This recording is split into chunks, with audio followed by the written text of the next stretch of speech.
آئیے یہی آخری بات رکھ کر کے میں اپنی بات کو ختم کر دیتا ہوں۔ اللہ کے نبی جناب محمد رسول اللہ صلی اللہ علیہ وسلم کا آخری بیٹا حضرت ابراہیم کا انتقال ہو رہا ہے۔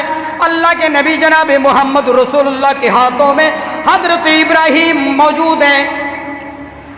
جھانکنے کا عالم یہاں تک کہ امام کائنات کے ہاتھوں پر آپ کے لخت جگر حضرت ابراہیم کا انتقال ہو گیا۔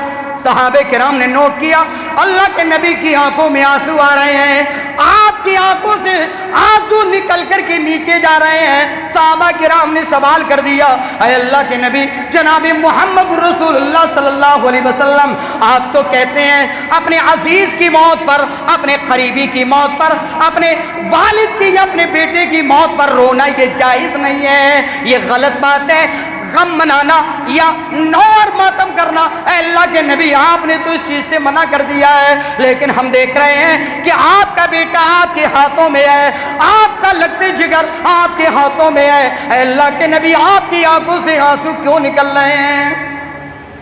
ذرا غور کرو اللہ کے نبی نے کیا جواب دیا۔ آپ ناراض نہیں ہوئے، آپ غصہ نہیں ہوئے، میں غم کے عالم میں ہوں، مجھ سے سوال ایسا؟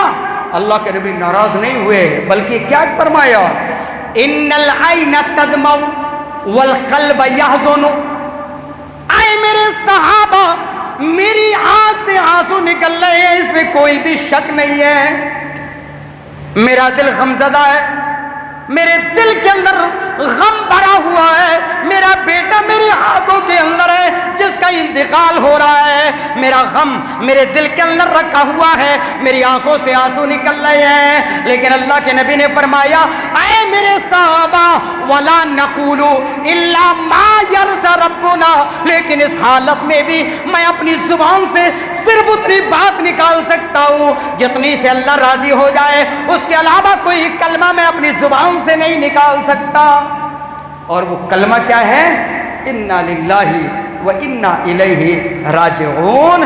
یہ کلمات اللہ کے نبی جناب محمد رسول اللہ صلی اللہ علیہ وسلم نے غم کے موقع پر، کسی کے انتقال کے موقع پر، پریشانی کے موقع پر اللہ کے نبی صلی اللہ علیہ وسلم نے ان کلمات کو قرآن کی روشنی میں ہمیں سکھایا ہے۔ آپ نے کیا فرمایا؟ اے میرے صحابہ آنکھوں سے آنسو نکل رہے ہیں، اس سے معلوم یہ ہوا اگر بھائی کا انتقال ہو جائے، کون بھائی ہے جس کی آنکھوں سے آنسو نہیں نکلیں گے؟ اگر باپ کا انتقال ہو جائے کون بیٹا ہے، کون بھائی ہے، کون قریبی ہے جس کی آنکھوں سے آنسو نہیں نکلیں گے؟ نکل سکتے ہیں، لیکن وہ کہے اللہ تو نے باپ کو کیوں لے لیا، مجھے ہی کو لے لیتا۔ بیٹی کہہ رہی ہے اللہ میرے ابا کو کیوں ختم کر دیا، مجھے ہی لے لیا ہوتا۔ اے اللہ میرے بھائی کو کیوں ختم کر دیا، مجھے ختم کر دیا ہوتا۔ اس کا مطلب اللہ کا جو ججمنٹ ہے، اللہ کا جو فیصلہ ہے، آج کی یہ لڑکی یہ اپنے ہاتھوں میں لے رہی ہے، اللہ تیرا فیصلہ صحیح نہیں ہے جو میرے باپ کو، میرے بھائی کا آپ نے انتقال کیا ہے، اے اللہ میرے بھائی کی جو روح نکالی ہے یہ فیصلہ تیرا غلط ہے، بلکہ انتقال تو میرا ہونا چاہیے تھا۔ نہیں، اللہ کو معلوم ہے، اور عمریں تو اللہ نے متعین کی ہیں، تقدیر اللہ نے بنائی ہے، بچہ پیدا ہوتا ہے اس سے قبل ہی اس کی موت کا وقت لکھ دیا جاتا ہے۔ تو ہم یہ الفاظ جو نکال رہے ہیں، اللہ کے نبی صلی اللہ علیہ وسلم کیا کہہ رہے ہیں؟ وَلَا نَقُولُ إِلَّا مَا يَرْضَى رَبُّنَا، ہم ایسے حالت میں بھی کلمات وہی نکالیں گے جو اللہ کو راضی کرنے والے ہوں، وہ کلمات ہم نہیں نکال سکتے جس سے اللہ ناراض ہو جائے۔ تو میرے بھائیوں یہ نوحہ ماتم، سینے پیٹنا، عورتیں جب روتی ہیں تو انہیں پردے کا بھی خیال نہیں ہوتا، انہیں اپنے دوپٹوں کا بھی خیال نہیں ہوتا ہے، انہیں اپنی عزت و عصمت کا بھی پتہ نہیں ہوتا ہے۔ وہاں مرد بھی کھڑے ہوئے ہیں، عورتیں بھی کھڑی ہوئی ہیں، رو رہی ہیں، چلا رہی ہیں، یہاں تک کہ اس طریقے سے غم و علم کہ اسے دوڑا پڑ رہا ہے، نہ اسے اپنے جسم کا پتہ ہے، نہ اسے اپنی عزت و ناموس کا پتہ ہے۔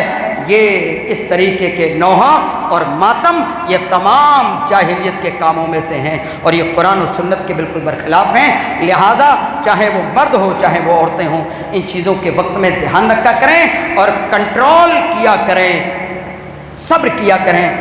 یہ تمام معاملے اللہ کے فیصلے سے ہیں، اللہ نے تقدیر پہلے بنا دی ہے۔